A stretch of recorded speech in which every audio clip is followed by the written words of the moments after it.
Morning to all of you. Now I am going to start electricity next parts. Topic name factor affecting the resistance of a conductor. ठीक है, आज हम आपको ये बताने वाले हैं। इसके पहले हमने क्या बताया था, वेरिएबल रेसिस्टेंस और रियोस्टेट्स बताए थे और रेसिस्टिविटी बताए थे। ठीक है, आज हम आपको बताने वाले हैं कि factor affecting the resistance of a conductor. ठीक है, वो जो फैक्टर होता है वो रेसिस्टेंस ऑफ ए कंडक्टर क्या किस किस फैक्टर पर इफेक्ट होता है। ठीक है, resistance of a conductor, conductor means wire, कोई भी वायर का जो रेसिस्टेंस होता है, ठीक है, वो किस किस फैक्टर पर डिपेंड करता है। आज उसके बारे में हम देखेंगे क्या क्या चीज़ पर डिपेंड करता है। हम इसके पहले जो बताए थे वेरी रेसिस्टिविटी, उसमें हमने इसके बारे में कुछ चर्चा किए थे, डिस्कस किए थे।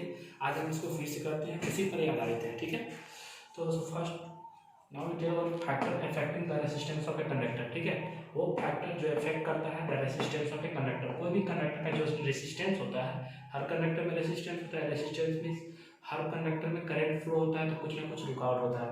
वो डिपेंड क्या क्या चीज़ पर करता है, हम उसके बारे में देखेंगे। ठीक है, सबसे पहला हमने बताया था, इसके प्रीवियस भी पार्ट्स में हमने बताया कि directly proportion to the length of the conductor. ठीक है, रेसिस्टेंस ऑफ जो कंडक्टर होता है वो डायरेक्टली प्रोपोर्शन होता है किसका, लेंथ ऑफ द कंडक्टर। ठीक है, जो कोई भी कंडक्टर का रेसिस्टेंस होता है वो लेंथ का डायरेक्टली प्रोपोर्शन होता है। ठीक है, हमने पहले भी आपको बता चुके थे।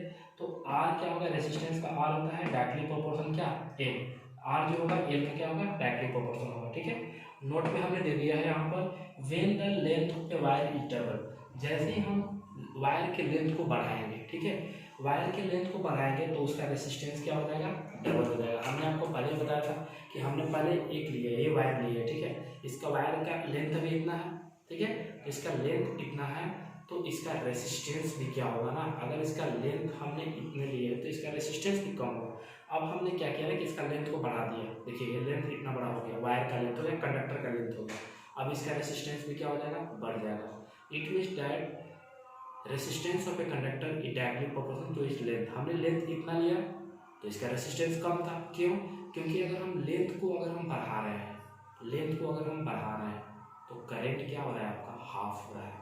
ठीक है, करंट तो बढ़ रहा है, करंट तो बढ़ रहा है ना, लेंथ को अगर हम बढ़ा रहे हैं तो करंट तो बढ़ रहा है, करंट हाफ हो रहा है, तो रेसिस्टेंस क्या हो रहा है आपका, रेसिस्टेंस भी आपका हाफ हो जाएगा। आर ओके, तो main the length of wire is double, अगर वायर का लेंथ को हम डबल करेंगे, अगर इसको डबल कर दिए, लेंथ को पहले इतना था अब हमने डबल कर दिया, तो इसका जो रेसिस्टेंस है वो भी क्या हो जाएगा आपका, डबल हो जाएगा। ठीक है, inversely proportional to the area of cross section. Second, हमने इसके प्रीवियस भी वीडियो में हमने आपको बताया था कि जो रेसिस्टेंस ऑफ जो कंडक्टर होता है वो इनवर्सली प्रोपोर्शनल होता है area of cross section. Cross section में हमने बताया था दो करके कि एक इसका हम क्रॉस सेक्शन एरिया ले लिए, तो इसका एरिया ज़्यादा है। एरिया ज़्यादा का मतलब ये जो वायर का जो ये है वो थिक है, थिक मतलब ये आपका कुछ ज़्यादा, इसका क्रॉस सेक्शन एरिया ज़्यादा है, तो इसमें ज़्यादा करंट फ्लो होगा, तो अगर करंट इसमें ज़्यादा फ्लो होगा तो इसमें कम रुकावट होगी। ठीक है, इसीलिए जो रेसिस्टेंस इसमें कम रुकेगा। ठीक है, हमने एरिया को बढ़ाया तो इसका रेसिस्टेंस भी क्या हो गया आपका, कम हो गया। अब इसमें देखिए, इसमें ये थिन वायर हो गया, तो इसमें एरिया कम है तो क्रॉस सेक्शन एरिया कम होगा, तो इसमें वायर, इसमें करंट कम जाएंगे।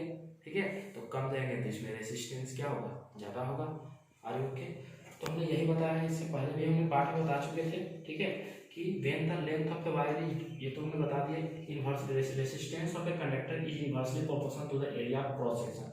अगर हम कोई भी क्रॉस सेक्शन के एरिया को बढ़ाएंगे, ठीक है, तो उसका रेसिस्टेंस भी क्या होगा, बढ़ेगा, तो are inversely proportional to 1/A।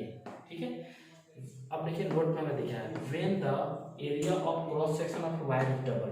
हमने अगर क्रॉस सेक्शन, वायर का क्रॉस सेक्शन को हमने डबल कर दिया, मतलब बढ़ा दिया, पहले इतना था पहले इसका क्रॉस सेक्शन, अब हमने क्या कर दिया, इतना कर दिया। ऐसे समझिए, अगर दोनों में वाटर फ्लो होगा तो किसमें ज़्यादा वाटर फ्लो होगा, तेजी से, इसमें ज़्यादा वाटर फ्लो होगा, इसमें कम होगा।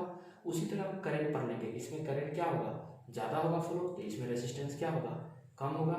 इसमें करंट क्या होगा, कम होगा, तो रेसिस्टेंस क्या होगा, ज़्यादा होगा। ठीक है, क्योंकि दोनों का क्रॉस सेक्शन एरिया तो अलग है।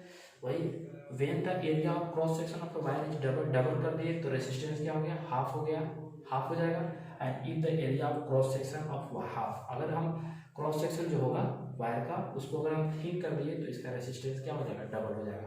हमने यहाँ भी दे दिए हैं ये थिक वायर, थिक मतलब क्या होता है, जो मोटा वायर होता है। ठीक है, ये थिक वायर है लेस रेसिस्टेंस, ठीक है, ए thick wire has less resistance, thin wire है मोर रेजिस्टेंट, लेकिन पतला वायर में क्या होता है मोर रेजिस्टेंस होता है। ठीक है, अब देखिए नेक्स्ट हमने पहला क्या बताया, directly proportional to the length of the conductor, inversely proportional होता है एरिया ऑफ क्रॉस सेक्शन जो रेजिस्टेंस ऑफ कंडक्टर होता है।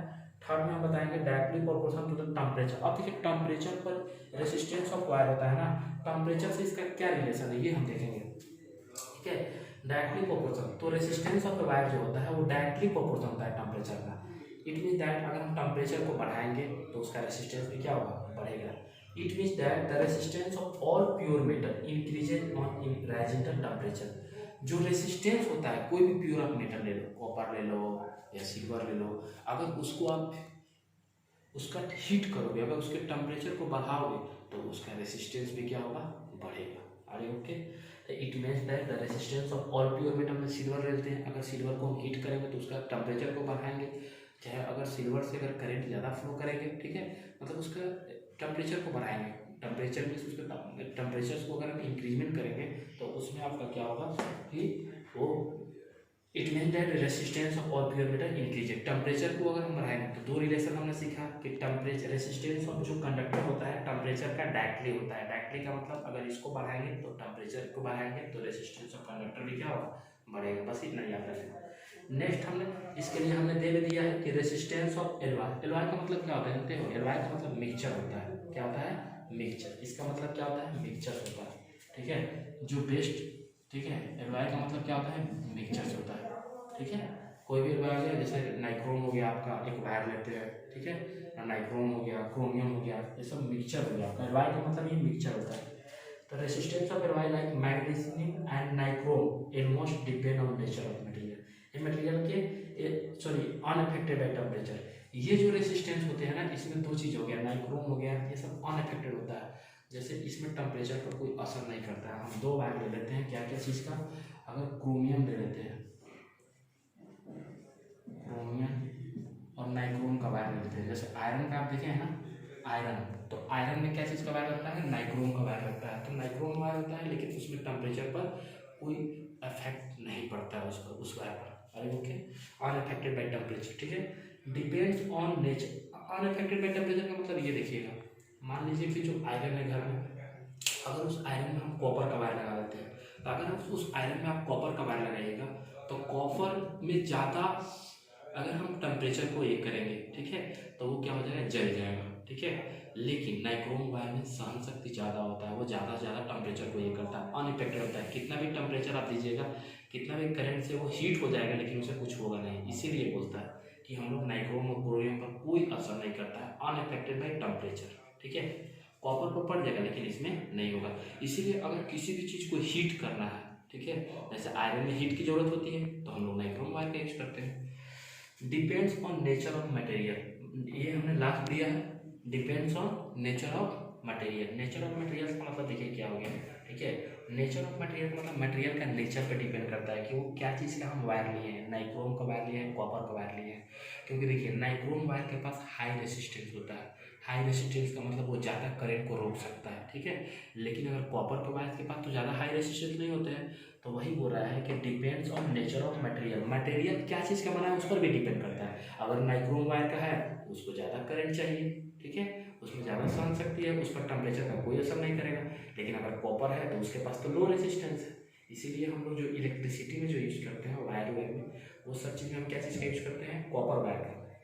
लेकिन जहाँ पर अगर हीटिंग करना होता है, जहाँ पर हीट करने की जरूरत होता है, जैसे आयरन हो गया आपका, हीटर हो गया, तो ये सब चीज़ में नाइक्रोम का वायर होता है। ठीक है, क्योंकि इसे ज़्यादा करंट चाहिए, ज़्यादा करंट को रोकता है। तो आज का वीडियो हम इतना ही रखते हैं।